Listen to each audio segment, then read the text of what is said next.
नमस्कार साथियों। आज का अपना टॉपिक रहेगा अगस्त का करंट अफेयर राजस्थान का।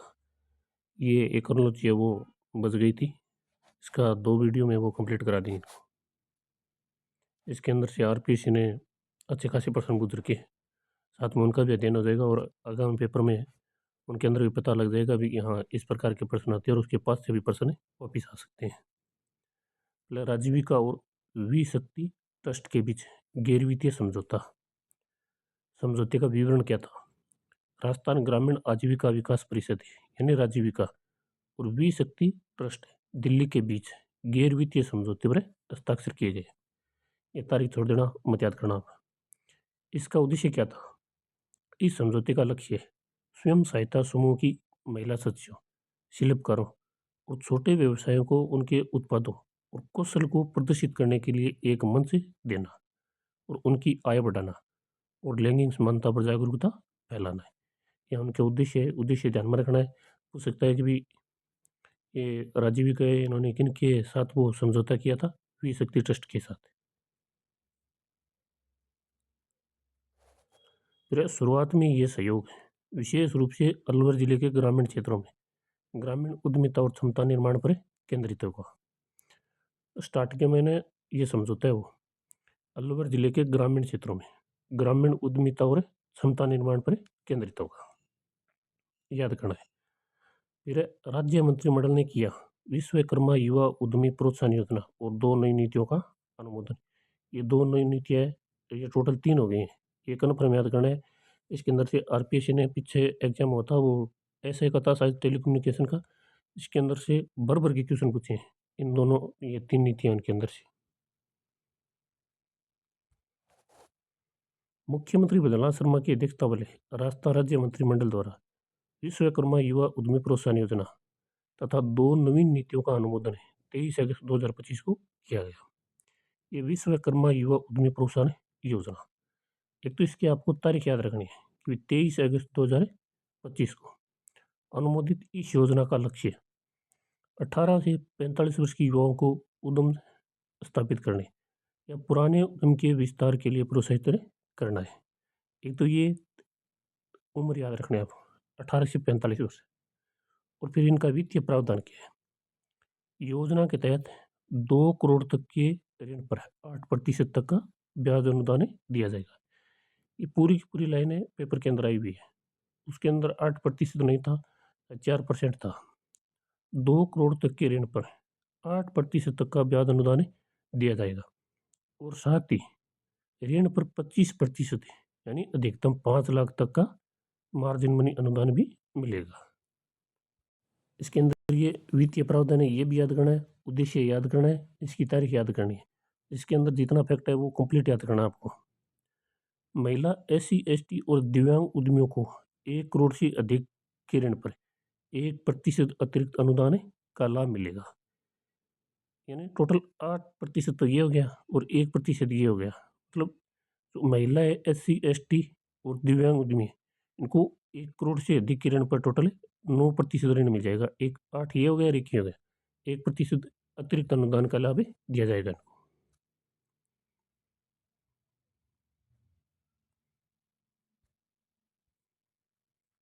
फिर नगरीय क्षेत्रों के लिए भूमि आवंटन नीति 2025, ये भी उसी पेपर के अंदर पूछा गया था।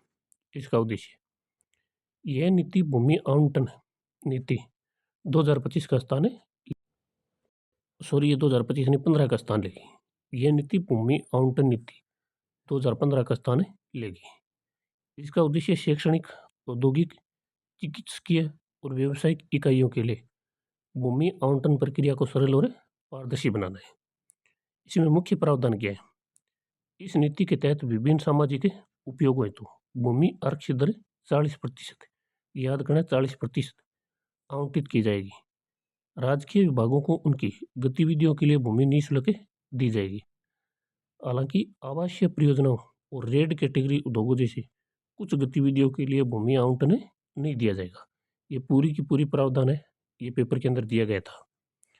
ये लाइन है ना, आवासीय परियोजनाओं और रेड कैटेगरी उद्योगों जैसे कुछ गतिविधियों के लिए भूमि आवंटन नहीं किया जाएगा। ये पूरी की पूरी पेपर के अंदर दी हुई थी। सत्य वाले कथन दिया था उसके अंदर ये प्रयोजन है, उसके अंदर भी वैसे ही प्रश्न है, दोबारा आने की संभावना है। सत्य सत्य वाले कथन याद करने आप, ये दोनों फैक्ट याद करनी है इस नीति के भी। फिर ये 3 नंबर है, एरो स्पोर्ट्स गतिविधि हेतु हवाई पट्टी लीज आवंटन नीति। उद्देश्य क्या है इसका? राज्य में कम उपयोग में आ रही हवाई पट्टियों का अधिकतम उपयोग कर एरो स्पोर्ट्स और एडवेंचर टूरिज्म को बढ़ावा देना है। इसके प्रावधान याद करने हैं आपको। इस नीति के तहत अधिकतम 20 वर्षों के लिए भूमि लीज पर दी जाएगी। ये वर्ष याद रखने हैं आपको, 20 वर्ष। 20 वर्षों के लिए भूमि लीज पर दी जाएगी और इसका लीज शुल्क 100 रुपये प्रति वर्ग मीटर है प्रति वर्ष के लिए। और कंसेशन शुल्क 6 लाख रुपए प्रति एयर स्ट्रिप प्रति वर्ष होगा। ये दोनों याद करने हैं आपको, जिसमें निर्धारित वार्षिक वृद्धि की दी गई। मतलब इसके अंदर ये वार्षिक वृद्धि है, ये भी याद रखनी है, मतलब वार्षिक वृद्धि की जाएगी इसके अंदर। इस नीति के भी ये दोनों फैक्ट याद रखने हैं आपको। एज इट इज ऐसा का ऐसा प्रश्न मिलेगा आपको पेपर के अंदर, नीतियों से बाहर नहीं आएगा। जैसलमेर और बीकानेर में सोलर पार्क की स्थापना हेतु भूमि आवंटन को मंजूरी है। ये ऊपर वाला छोड़ देना, आपको ये देखनी है अभी स्वीकृत आवंटन। रामगढ़ जैसलमेर 5000 मेगावाट क्षमता के सोलर पार्क के लिए कुल 6771.86 हेक्टेयर भूमि दी गई है।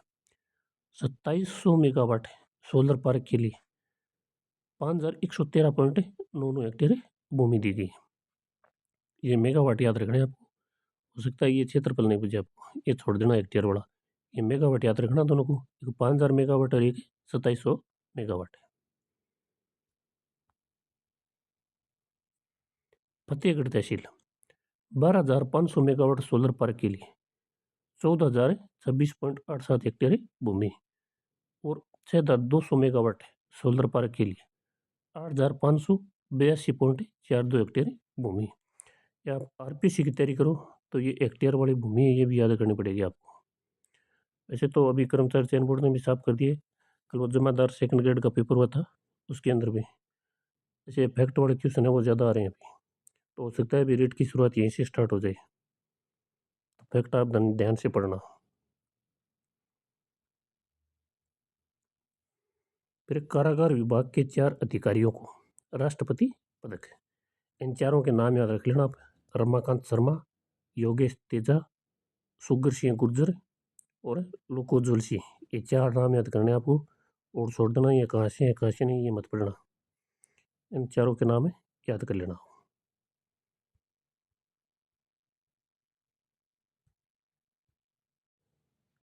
एशियाई शूटिंग चैंपियनशिप में यशस्वी राठौड़ ने जीता स्वर्ण पदक। इसके अंदर से भी एशियाई शूटिंग चैंपियनशिप के अंदर से भी पेपर के अंदर प्रश्न आया हुआ था, ऐसे ही बड़े पेपर में आया है। एशियाई शूटिंग चैंपियनशिप में यशस्वी राठौड़ ने जीता स्वर्ण पदक। आपको याद रखना है कि यशस्वी राठौड़ है, इनका संबंध किससे है? शूटिंग से है। राजस्थान के यशस्वी राठौड़ ने पंजाब की हरमिंदर लाली के साथ खेलते हुए 16वीं एशियाई शूटिंग चैंपियनशिप के मिक्स्ड टीम स्पर्धा में स्वर्ण पदक जीता है। ये शिमकेत कजाकिस्तान में 16 से 30 अगस्त 2025 को आयोजित इस प्रतियोगिता में यशस्वी ने व्यक्तिगत स्पर्धा में रजत पदक जीता था। ये ऊपर वाला याद रखना है भी, इसने स्वर्ण पदक जीता है। यहाँ से प्रश्न पूछा गया था पेपर के अंदर। चैंपियन में राजस्थान के अन्य खिलाड़ियों के पदक है। राजवीर सिंह राठौड़, इस प्रतियोगिता में राजस्थान के राजवीर सिंह राठौड़ ने व्यक्तिगत स्कीट यूथ स्पर्धा में सिल्वर मेडल जीता है। इनकी स्पर्धा है, ये याद रखनी है आपको। व्यक्तिगत स्कीट यूथ स्पर्धा में कौन सा मेडल जीता है? सिल्वर मेडल जीता है इन्होंने। फिर अनंतजीत सिंह नूरका, ये स्कीट स्पर्धा में स्वर्ण पदक जीता है इन्होंने। ये स्पर्धा है, ये भी स्पर्धा इनकी स्कीट स्पर्धा में स्वर्ण पदक हासिल किया है। और ये गिरीश गुप्ता, ये पूछा गया था अभी गिरीश गुप्ता का 16वीं एशियन निशानेबाज चैंपियनशिप में 10 मीटर एयर पिस्टल पुरुष युवा स्पर्धा में स्वर्ण पदक जीता है। इनकी स्पर्धा याद रखना में, स्वर्ण पदक किस में जीता है? 10 मीटर एयर पिस्टल पुरुष युवा स्पर्धा, स्वर्ण पदक जीता है इन्होंने। 17 वर्षीय इस निशानेबाज ने फाइनल में 241.3 अंक हासिल किए। इनका ये स्कोर है, ये भी याद रखना है आपको। और स्वर्ण पदक जीता है 10 मीटर एयर पिस्टल पुरुष में। इनका स्कोर याद कर लेना आप, दोनों याद करनी है। गिरीश ने 10 metre air pistol youth team event में सिल्वर मेडल और मिश्रित युगल टीम में गोल्ड मेडल भी जीता है। अब तो गिरीश गुप्ता कन्फर्म याद कर लेना और इनके ये मेडल याद कर लेना आप। अनंतजीत सिंह नरूका को स्वर्ण पदक मिला है और राजवीर सिंह राठौड़ को सिल्वर मेडल मिला है।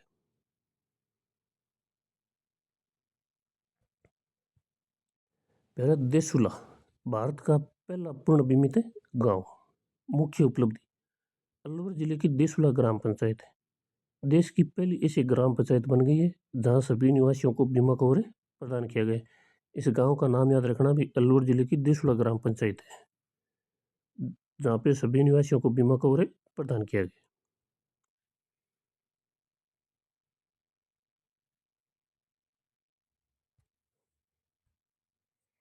अभियान और नेतृत्व यह उपलब्धि जिला कलेक्टर अर्तिका शुक्ला के नेतृत्व में चलाई गई। सबको बीमा अभियान 2047 के तहत हासिल की गई है। और ये छोड़ देना मत पढ़ना।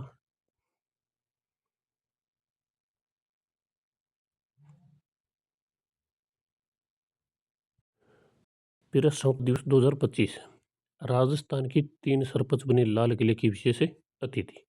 इन तीनों सरपंच हैं, इनका नाम याद रखना है और इसमें कुछ खास नहीं याद रखने वाला, ये छोड़ देना। ये 3 सरपंच हैं, इन तीनों सरपंचों के नाम याद करने हैं।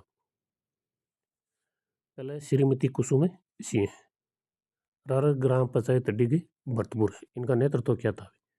राजस्थान की पहली डिजिटल सुविधा युक्त ग्राम पंचायत है और जिले की पहली ओडीए प्लस ग्राम पंचायत बनी। श्रीमती कुसुम सिंह, ये नाम याद रखना है आपको। 3 महिला सरपंच ही वो लाल किले में सम्मानित। फिर श्रीमती गीता देवी पटेल, चाली ग्राम पंचायत जोधपुर। इनका नेतृत्व क्या था? जल जीवन मिशन के तहत 3 किलोमीटर लंबी पाइपलाइन बिछवाकर जल संकट का समाधान किया और सिंगल यूज प्लास्टिक पर प्रतिबंध लगाया। 2 और तीसरी श्रीमती रेखा भाई, ये गड्डेपान ग्राम है पंचायत सुल्तानपुरा कोटा की। इन तीनों के नाम तो आपको कन्फर्म याद रखने हैं और इनका नेतृत्व आप ये याद रखो तो ठीक है, नहीं तो कोई बात नहीं है। नाम तो कन्फर्म याद करने इन तीनों को, श्रीमती कुसुम सिंह, गीता देवी पटेल और श्रीमती रेखा बाई। इनका भी नेतृत्व बता देता हूँ। स्वच्छता अभियान, जल संरक्षण और मनरेगा के प्रभावी उपयोग के माध्यम से ग्रामीण विकास कार्यों का नेतृत्व किया। स्वच्छता ही सेवा अभियान 2024 से सम्मानित है। इन तीनों के नाम याद कर लेना। राजस्थान की प्रशासनिक व पुलिस अधिकारियों को सेना प्रमुख सम्मान कि भाई कौन से अधिकारी है वो राजस्थान से। पुरस्कृत IAS और IPS अधिकारी राजस्थान, डॉक्टर प्रतिभा सिंह संभागीय आयुक्त जोधपुर, गौरव अग्रवाल कलेक्टर जोधपुर, अभिषेक सुराणा कलेक्टर चूरू और नरेंद्र सिंह मीणा SP बाड़मेर। इनका आप ये संबंध छोड़ देना, चारों के नाम याद कर लेना। प्रतिभा सिंह, गौरव अग्रवाल, अभिषेक सुराणा, नरेंद्र सिंह मीणा। और फिर पुरस्कृत सेना या BSF अधिकारी महेंद्र सिंह बीकानेर और महेश चंद जाट बीकानेर। ये नाम याद कर लेना अच्छे और ज़्यादा मत देखना इसके अंदर। फिर जल शक्ति अभियान केस द रेन 2025 से 26। जल शक्ति अभियान केस द रेन 2025-26 के लिए देश की 148 उच्च फोक्स वाले जिलों में राजस्थान के 29 जिलों को शामिल किया गया। इतना याद रखना है, राजस्थान के कितने जिले शामिल किए गए? 29। 29 के 29 नाम याद नहीं करने, इनकी संख्या याद कर लेनी कि कितने भाई 29 छोड़ देना आप। इसकी थीम याद रखनी है भाई। वर्ष 2025 की थीम क्या है? इस वर्ष के अभियान की थीम जल संचय, जन भागीदारी, जन जागरूकता की ओर रखी गई है। ये थीम याद करनी है। जल संचय, जन भागीदारी, जन जागरूकता की ओर रखी गई है। ये थीम याद करनी है और ये मत पढ़ना, ये छोड़ देना। 2024 वाली थीम याद कर लेना। 2024 की थीम क्या थी इनकी? नारी शक्ति से जल शक्ति। आजकल पेपर सेट रहा है वो थोड़ा एडवांस चल रहा है, इसलिए 2024 वाली याद कर ही लेना। नारी शक्ति से जल शक्ति। फिर एक कोटा बूंदी ग्रीन फील्ड है, वाई अड्डे को मिली मंजूरी। कोट्टा बूंदी ग्रीनफील्ड हवाई अड्डे को मिली मंजूरी। केंद्रीय मंत्रिमंडल की आर्थिक मामलों की समिति ने 19 अगस्त 2025 को कोट्टा बूंदी में एक नए ग्रीनफील्ड हवाई अड्डे के निर्माण को मंजूरी दे दी। इस परियोजना की अनुमानित लागत याद करने आपको कितनी है? 1507 करोड़। और इसका विकास भारतीय विमानपत्तन प्राधिकरण द्वारा किया जाएगा। ये भी याद करना है कि भी इसका विकास कार्य वो किसके द्वारा किया जाएगा? भारतीय विमानपत्तन प्राधिकरण है। और इसकी अनुमानित लागत है 1507 करोड़ रुपए। वो नीचे वाले छोड़ देना, थ्योरी मत पढ़ना आप। फिर मध्य प्रदेश साहित्य अकादमी द्वारा राजस्थान के 2 विद्वान सम्मानित। मध्य प्रदेश साहित्य अकादमी इन्होंने राजस्थान के 2 विद्वानों को सम्मानित किया है। जो दोनों विद्वानों के नाम याद रखने आपको।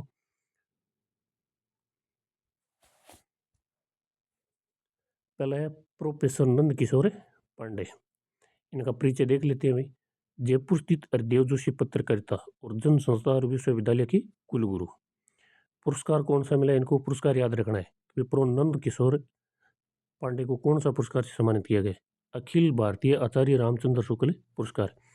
प्रश्न यहाँ से पूछेगा आपको कि अखिल भारतीय आचार्य रामचंद्र शुक्ल पुरस्कार 2025 किसे सम्मानित किया गया है? प्रो नंद किशोर पांडे को। और उनकी कृति क्या है? यह पुरस्कार उनकी चर्चित पुस्तक भारत बोध और भक्ति कविता के लिए दिया गया। पूछ सकता है कि भारत बोध और भक्ति कविता किन की चर्चित पुस्तक है? नंद किशोर पांडे की। इनके लिए इनको अखिल भारतीय आचार्य रामचंद्र शुक्ल पुरस्कार दिया गया। दूसरा है इसकी राशि है 50,000 रुपये। फिर राजेंद्र मोहन शर्मा, ये जयपुर के वरिष्ठ साहित्यकार है। पुरस्कार भारतीय राजा वीर सिंहदेव पुरस्कार। पुरस्कार का नाम याद करना है इनका भी।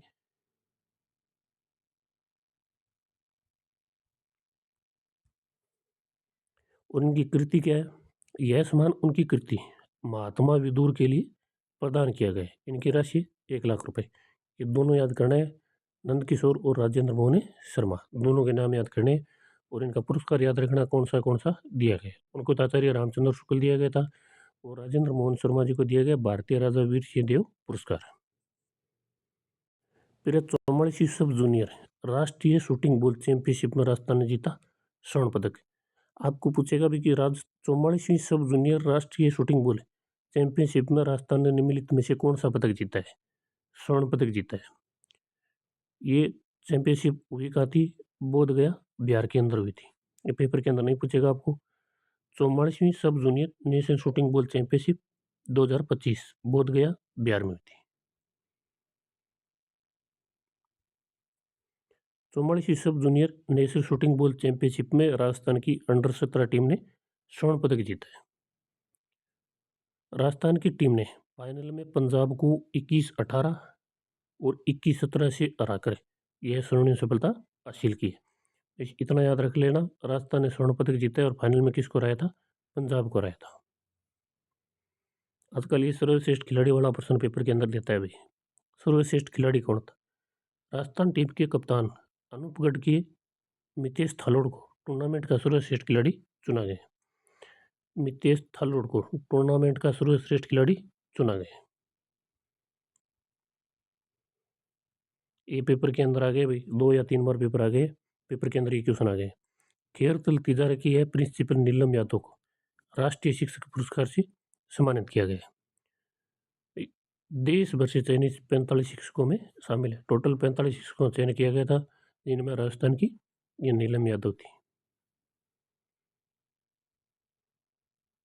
इनका नाम याद रख लेना आप कि भाई राजस्थान से किसको राष्ट्रीय शिक्षक पुरस्कार से सम्मानित किया गया था? नीलम यादव को।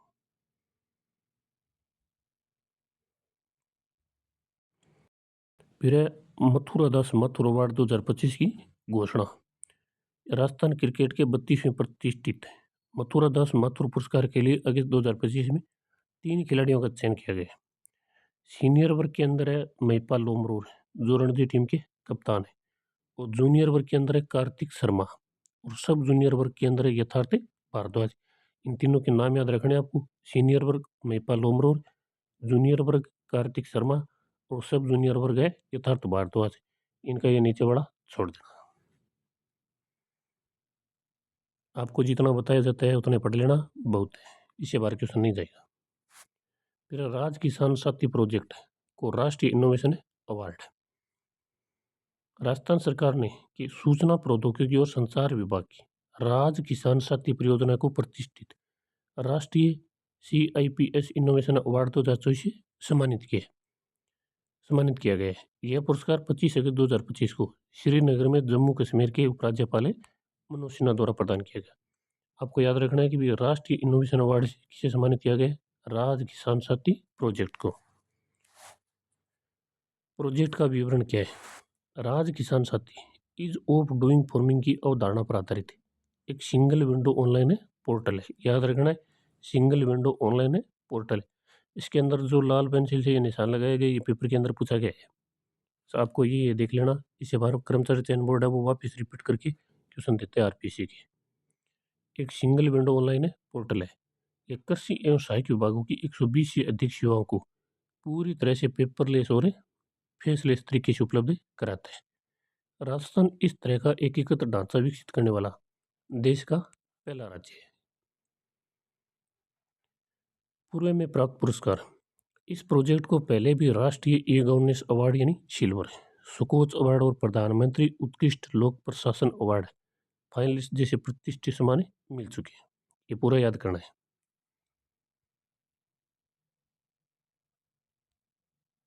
जयपुर में राष्ट्रीय अंतरिक्ष दिवस का आयोजन।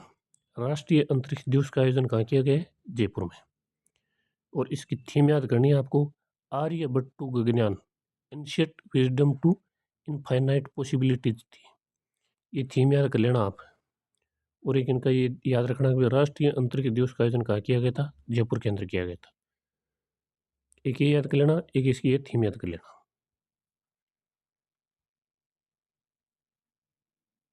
फिर इसका आयोजन है याद करना आपको, भी किसके द्वारा किया गया?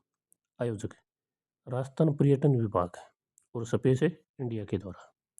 राजस्थान पर्यटन विभाग और स्पेस इंडिया के द्वारा इसका आयोजन किया गया था।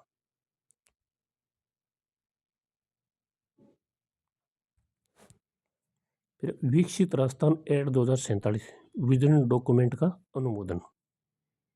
मुख्यमंत्री बद्रीनाथ शर्मा की अध्यक्षता में मंत्रिमंडल ने 23 अगस्त 2025 को विकसित राजस्थान एड 2047 विजन डॉक्यूमेंट को मंजूरी दी। इसका उद्देश्य राज्य को आर्थिक रूप से समृद्ध, आत्मनिर्भर और विकसित बनाना है। आर्थिक लक्ष्य क्या है? इस डॉक्यूमेंट में राजस्थान को वर्ष 2030 तक 350 बिलियन डॉलर और 2047 तक 4.3 ट्रिलियन डॉलर की अर्थव्यवस्था बनाने का महत्वाकांक्षी लक्ष्य रखा गया। ये प्रश्न पेपर के अंदर आ गए, आपको ये फिर से देखने को मिल सकता है कि 2030 तक 350 बिलियन डॉलर है और 2047 तक 4.3 ट्रिलियन डॉलर की अर्थव्यवस्था बनाने का महत्वाकांक्षी लक्ष्य रखा गया। ये line as it is paper के अंदर आई हुई है और फिर से आ सकती है। ये पूरी की पूरी याद करनी है आपको। ये प्रमुख प्राथमिकताएं ये छोड़ देना आप, ये नीचे वाला भी छोड़ देना। ये मंत्रिमंडल ने क्या क्या निर्णय लिए थे, ये अभी वो सितंबर की कॉन्क्लूजन थी उसके अंदर विस्तार से दिया हुआ है। फिर जयपुर में राजस्थान मंडपम और GCC टावर निर्माण को मंजूरी। जयपुर में राजस्थान मंडपम और GCC टावर निर्माण को मंजूरी। ये अभी वो पेपर हुआ था राजस्थान वांचल का, उसके अंदर ये क्वेश्चन पूछा गया था। जयपुर में B2 बाईपास स्थित रिको की 95 एकड़ भूमि पर Rajasthan Mandapam, global capability centre और IT टावर के निर्माण को मंजूरी दी गई। इसका निर्माण NBCC इंडिया लिमिटेड द्वारा राजस्व सृजन सह विकास मॉडल पर किया जाएगा। ये मॉडल ने याद रखना, राजस्व सृजन सह विकास मॉडल पर किया जाएगा। लागत और समय सीमा। इस परियोजना की अनुमानित लागत लगभग 3700 करोड़ रुपए, इसमें से 635 करोड़ रुपए राज्य सरकार द्वारा वहन किए जाएंगे। इस परियोजना को 30 माह में पूरा करने का लक्ष्य रखा गया। ये टोटल याद रखना 3700 करोड़ रुपए, जिसमें राजस्थान ने कितने 635 करोड़ रुपए। फिर राजस्थान मंडपम का विवरण क्या है? विवरण से प्रश्न पूछा गया था। यह एक विश्व स्तरीय कन्वेंशन सेंटर होगा जो लगभग 25 एकड़ क्षेत्र में विकसित किया जाएगा और इसके निर्माण पर 2200 करोड़ खर्च होंगे और इसकी क्षमता है 7000 से 7500 व्यक्तियों की होगी। या इतने व्यक्ति एक साथ इसके अंदर बैठ सकते हैं राजस्थान मंडप में, इतना बड़ा होगा ये।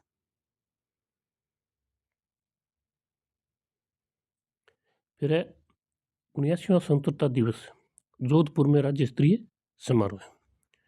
79वें स्वतंत्रता दिवस का राज्य स्तरीय समारोह 15 अगस्त 2025 जोधपुर के बरकतुल्ला खान स्टेडियम में आयोजित किया गया था।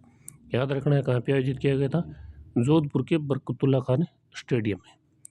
मुख्यमंत्री बजरंग शर्मा ने ध्वजारोहण कर परेड की सलामी ली। परेड का नेतृत्व आईपीएस हेमंत लाल ने किया। ये भी पूछ सकता है भी कि परेड का नेतृत्व किसके द्वारा किया गया था, आईपीएस हेमंत लाल के द्वारा। और इसके अंदर पुरस्कार है, वो इस पुरस्कार किसे सम्मानित किया गया था। समारोह में मुख्यमंत्री ADG ATS SOG Vijay Kumar Singh को राष्ट्रपति पुलिस पदक से सम्मानित किया गया। इसके अतिरिक्त 11 अन्य अधिकारियों की योग्यता को प्रमाण पत्र दिया गया। इसमें राष्ट्रपति पुलिस पदक वाला याद रखना है एसओजी विजय कुमार सिंह।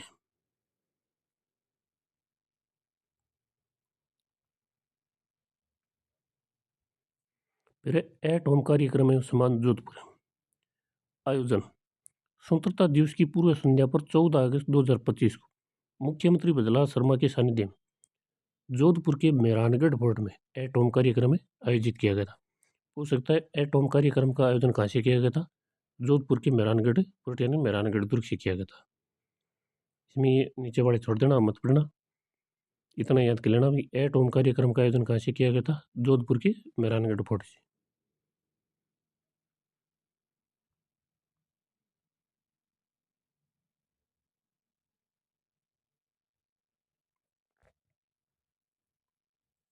फिर एट होम कार्यक्रम राजभवन जयपुर 15 अगस्त की शाम को राज्यपाल हरिभाऊ बांगड़े के सानिध्य में जयपुर स्थित राजभवन में एट होम कार्यक्रम का आयोजन किया गया, जिसमें प्रदेश के गणमान्य नागरिक उपस्थित हुए।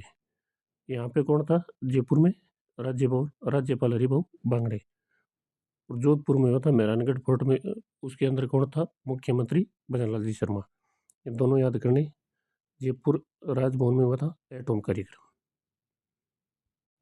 फिर राजस्थान में 42,000 से अधिक गांव ओडीए प्लस घोषित है। खुले में शौच से मुक्त है प्लस गांव की कुल संख्या 42,781 हो गई है। यह जानकारी स्वच्छ भारत मिशन के तहत जारी की गई है। गांव का वर्गीकरण, प्रदेश के कुल ओडीए प्लस गाँव में से 42,417 गाँव मॉडल श्रेणी में, 83 गाँव उन्नयन श्रेणी में, 281 आकांक्षी श्रेणी में शामिल है। ये गाँव का वर्गीकरण है, ये याद रखना है, और इनकी ये संख्या याद रखनी है 42,781। राष्ट्रीय स्थिति छोड़ देना, अपने को उससे कोई मतलब नहीं है एक बार। फिर कल्पतरु संस्थान का 30वां राष्ट्रीय वृक्ष मित्र पुरस्कार समारोह है। प्रकृति संरक्षण को समर्पित संगठन श्री कल्पतरु संस्था ने अपना 30वां वार्षिक उत्सव वृक्ष मित्र पुरस्कार समारोह के रूप में जगतपुरा जयपुर में, ये तो याद रखना है कहाँ पे, जगतपुरा जयपुर में अगस्त 2025 में मनाया। नगरीय विकास मंत्री जाबर सिंह खरा ने पुरस्कार प्रदान किए। कौन है ये, नगरीय विकास मंत्री, मंत्रिमंडल से संबंधित एक क्वेश्चन कन्फर्म आता है, याद कर लेना भी, नगरीय विकास मंत्री कौन है, जाबर सिंह खरा है।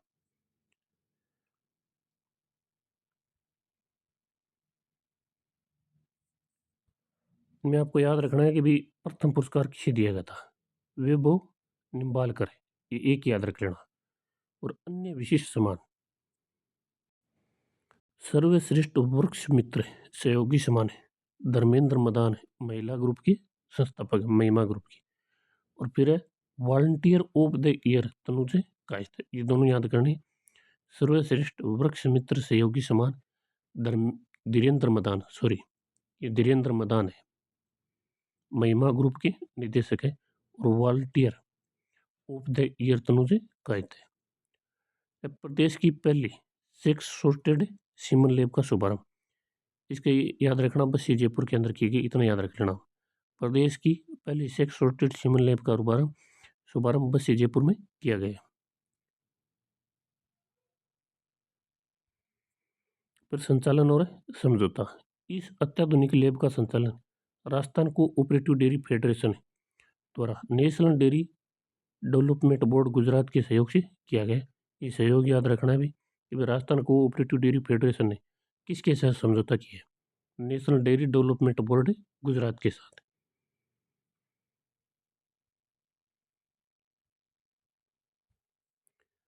राष्ट्रीय मास्टर पावर लिफ्टिंग में राजस्थान की अनिता राठी ने जीते 4 पदक।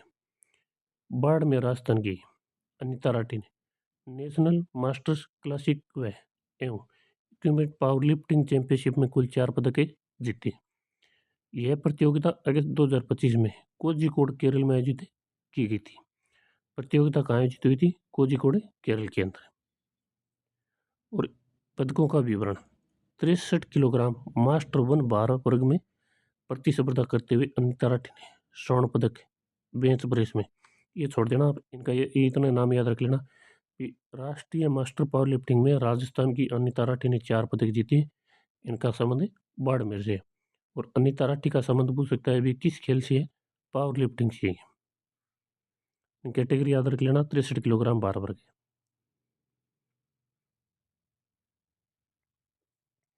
एंथेस में अंडर 17 विश्व कुश्ती चैंपियनशिप में अश्विनी विष्णोई ने जीता स्वर्ण पदक। ये याद करना कि अश्विनी विष्णोई है, उनका संबंध किससे है? कुश्ती से। अंडर 17 कुश्ती विश्व चैंपियनशिप एंथेस ग्रीस के अंदर आयोजित की गई थी। इस चैंपियनशिप में भीलवाड़ा की अश्विनी विष्णोई ने 65 किलोग्राम भार वर्ग में स्वर्ण पदक जीतकर इतिहास रच दिया है। इनकी कैटेगरी याद रखनी है, 65 किलोग्राम भार वर्ग और भीलवाड़ा से संबंधित है। ये छोड़ देना आप, किसको रहता है किसको नहीं रहता, ये हमें नहीं पूछेगा पेपर के अंदर। वो ये अश्विनी विष्णोई है, वो एक याद कर लेना आप। फिर है कोमल वर्मा। अंडर 17 कुश्ती विश्व चैंपियनशिप में सीकर के कोमल वर्मा ने 49 किलोग्राम फ्री स्टाइल में कांस्य पदक अपने नाम किए। ये कोमल वर्मा याद कर लेना। अंडर 17 कुश्ती विश्व चैंपियनशिप में सीकर की कोमल वर्मा ने 49 किलोग्राम फ्री स्टाइल में कांस्य पदक अपने नाम किए। दो नाम याद करना है। फिर 23वें Rajasthan state shotgun championship. Rajasthan rifle association द्वारा 23वें राजस्थान स्टेट शॉटगन चैंपियनशिप 2025 का आयोजन 27 से 31 जुलाई 2025 तक जयपुर की ओएसी शूटिंग रेंज जगतपुरा में किया गया। ये जगतपुरा जगह है, वहाँ पे आयोजित की गई ये शूटिंग, ये शॉटगन चैंपियनशिप है। राजस्थान राइफल एसोसिएशन द्वारा ये आयोजित कराई गई। डबल ट्रैप स्पर्धा के प्रमुख विजेता है। ये स्वर्ण पदक वाले सीनियर मास्टर वर्ग है अमृत सिंह भाटी। मास्टर वर्ग सिद्धार्थ नाथावत। पुरुष वर्ग विनय प्रताप सिंह। जूनियर वर्ग विनय प्रताप सिंह स्वर्ण पदक। ये स्वर्ण पदक बड़े ये याद कर लेना इसमें।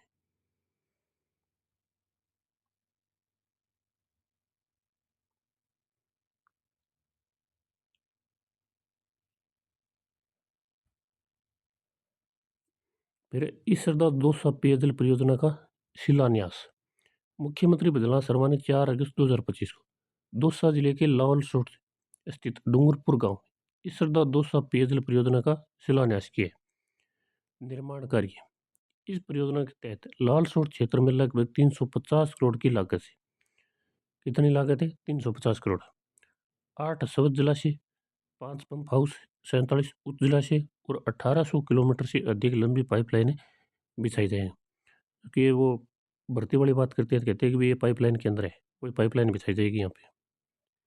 लाभान्वित क्षेत्र और लक्ष्य वर्ष 2047 तक पूर्ण होने वाले इस कार्य से लाल सोट कस्बे सहित 302 गांवों को लगभग 6.27 लाख की आबादी को स्वच्छ पेयजल उपलब्ध कराया जाएगा। ये ज्योग्राफी से रिलेटेड करके गांव पूछते हैं पेपर के अंदर। पीछे के जितने के पेपर थे मैंने एक बार उनका अध्ययन किया था, जिसके अंदर आरपी कर्मचारी चयन मोड में जो भी क्वेश्चन पूछे उसके अंदर ये गांव है उनके ऊपर ज़्यादा फोकस रहा है इनका। और एक ये कि वे कितने लाख है और कितने गांव है, ये याद करना है। प्रो गिरिराज शर्मा ललित कला अकादमी के राष्ट्रीय पुरस्कार से सम्मानित। इनको ये मूर्ति कला श्रेणी में ये प्रदान किया गया और इसमें याद करने वाला कुछ नहीं है, इतना याद देख लेना आप कि ललित कला अकादमी के राष्ट्रीय पुरस्कार से किसे सम्मानित किया गया? प्रो गिरिराज शर्मा को। पेपर नज़दीक है, जितना शॉर्ट पढ़ोगे उतना फायदा होगा। अंगदान में विशिष्ट योगदान हेतु राजस्थान को 2 राष्ट्रीय पुरस्कार। 15 भारतीय अंगदान दिवस 2 अगस्त 2025 के अवसर पर राजस्थान स्वामी मानसिंह अस्पताल जयपुर को अंगदान के क्षेत्र में 2 प्रतिष्ठित राष्ट्रीय पुरस्कार से सम्मानित किया गया। स्वामी मानसिंह अस्पताल को इन पुरस्कार से सम्मानित किया गया है और ये पुरस्कार कौन-कौन से हैं? Excellence in promotion of organ donation पुरस्कार और 2 नंबर है emerging state in organ donation and transplantation पुरस्कार। ये 2 पुरस्कार है। इन दोनों पुरस्कारों का नाम याद रखना है। कभी अंगदान के अंदर स्वामी मानसिंह अस्पताल जयपुर है, इनको कौन से पुरस्कारों से सम्मानित किया गया? दोनों पुरस्कारों के नाम याद कर लेना।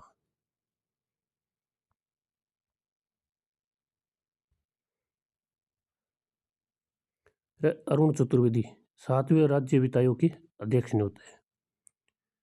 नरेश कुमार टकराल को आयोग का सचिव बनाया गया।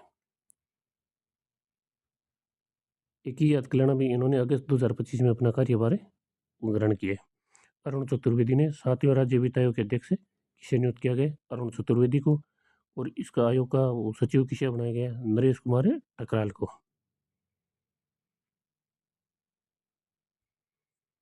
रिपोर्ट की अवधि, यह आयोग 1 अप्रैल 2025 से 31 मार्च 2030 तक की 5 वर्ष की अवधि के लिए अपनी रिपोर्ट राज्य सरकार को सौंपेगा। ये अवधि याद करनी है भी आपको। 1 अप्रैल 2025 से 31 मार्च 2030 तक 5 साल का जितना भी लेखा जोखा है वो सरकार को सौंप देगा।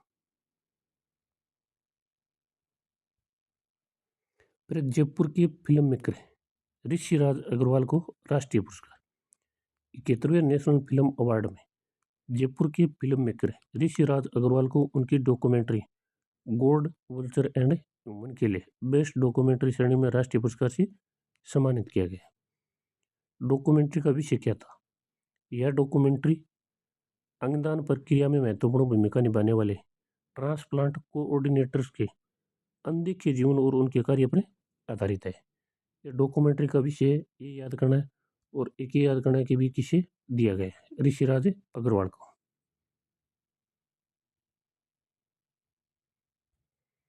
फिर खेरतल तिजारा जिले का नाम होगा अब भर्तरी नगर है। इतना याद करना है कि खेरतल तिजारा है, उनका नाम बदल कर क्या किया गया? भर्तरी नगर किया गया।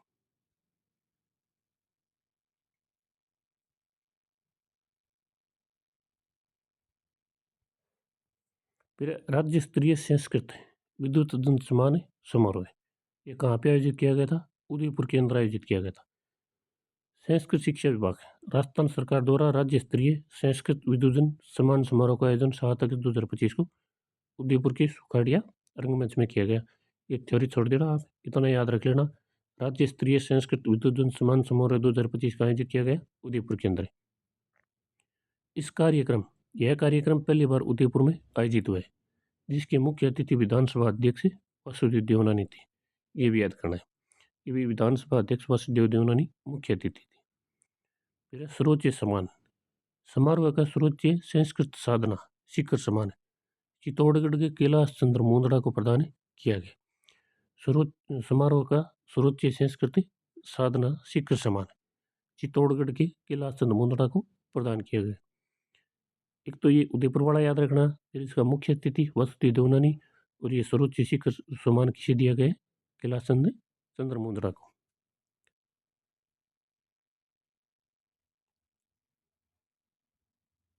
फिर रणथंभौर की बाघिन मछली को समर्पित स्मारक का अनावरण। रणथंभौर टाइगर रिजर्व की विश्व एक प्रसिद्ध बाघिन मछली यानी टी-सोड़ा की स्मृति में रणथंभौर की जोगी महल गेट पर एक भव्य स्मारक का अनावरण किया गया। ये पूछ सकता है, याद रखना जोगी महल गेट है, इस पर एक भव्य स्मारक का अनावरण किया गया है। यह अनावरण विश्व बाघ दिवस के अवसर पर 29 जुलाई 2025 को किया गया। इसको याद कर लेना भाई, रणथंभौर टाइगर रिजर्व की विश्व प्रसिद्ध बाघिन थी मतलब टी-सोड़ा, इनका देहांत हो गया था। इनकी स्मृति में रणथंभौर के जोगी महल गेट पर एक भव्य स्मारक का अनावरण किया गया। याद करना है। धन्यवाद साथियों, आज के लिए इतना ही। ये थोड़ी ज़्यादा बड़ी है क्रोनोलॉजी, एक पार्ट आज करवा दिया, इसका एक पार्ट कल करवा देंगे, कल ये कंप्लीट हो जाएगी। तो आपको इसकी वो पीडीएफ है वो टेलीग्राम में चैनल पर उपलब्ध करा दी जाएगी। टेलीग्राम का लिंक है वो इसे वीडियो के नीचे पिन कर दिया जाएगा।